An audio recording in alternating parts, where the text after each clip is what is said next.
Welkom by hierdie oordenking. Dankie dat jy tyd maak vir jouself, vir stil word, vir vrede en liefde ontvang. Maak ook nou weer jou oë toe en word sommer net rustig aan God se teenwoordigheid, die een wat op jou wag.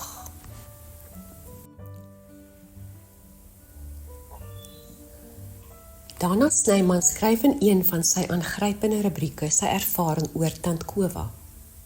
Hy moes Rigtersveld toe gaan, maar is eers laat die dag uit die Kaap uit weg. Laat nag kom hy in die klein dorpie Eksteen aan. Natuurlik is alles al toe. Hy trek toe maar sy bakkie onder 'n boom, haal sy slaapsak uit en maak homself bed in die motor. Die volgende oggend vroeg word hy wakker van 'n vrou wat iewers met 'n trekkerige stem sing. Nader my God by u.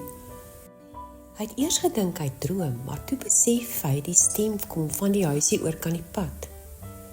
So sit hy en luister na die stem, tot die son agter die klipkoppe begin deurslaan. Teen daardie tyd het sy al 'n paar maal gedraai by, geen strand o Heer of wilde water wee, geen hemel sweer in die oneindigheid, of oral blink u naam in majesteit.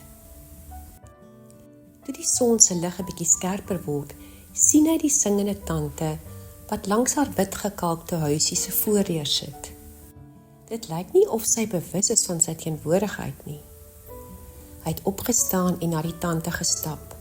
Steeds het dit nie gelyk of sy hom sien nie. Maar toe hy die hekkie krakerig oopstoot, vra sy, "Kan ek help?"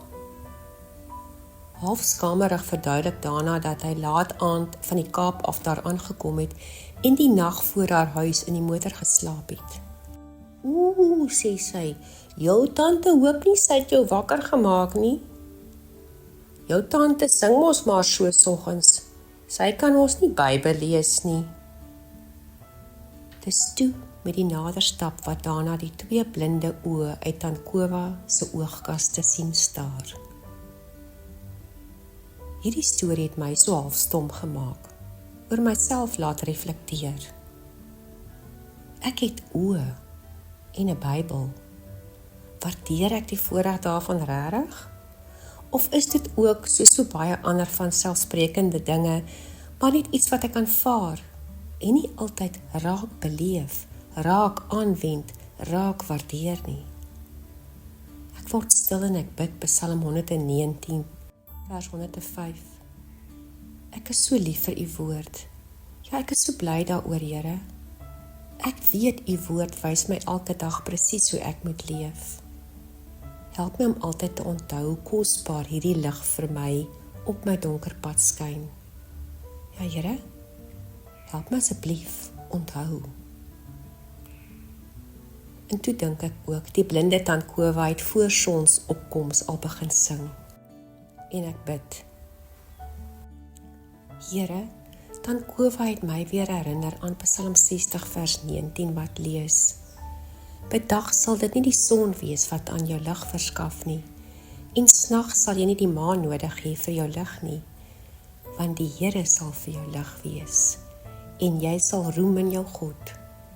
Jou son sal nooit weer ondergaan of die maan afneem nie, want die Here sal jou lig wees vir altyd." Here, soms is dit blinde oë wat my oë moet oopmaak.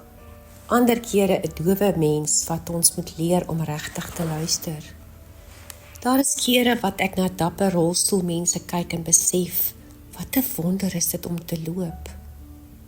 Ja, Here, soms is dit die arm weduwees wat ons leer om ons eie oorvol kruike raak te sien. Vandag sien ek weer die son in 'n ander lig. Hoor ek 'n kinderlag met 'n fyner luister. Ruik ek my eerste koppie koffie met dankbaarheid. Voel ek my hande se werk kan doen met waardering. Ja, vandag, Here, wil ek die lewe raak proe. En dan wil ek so u lig wees. Amen.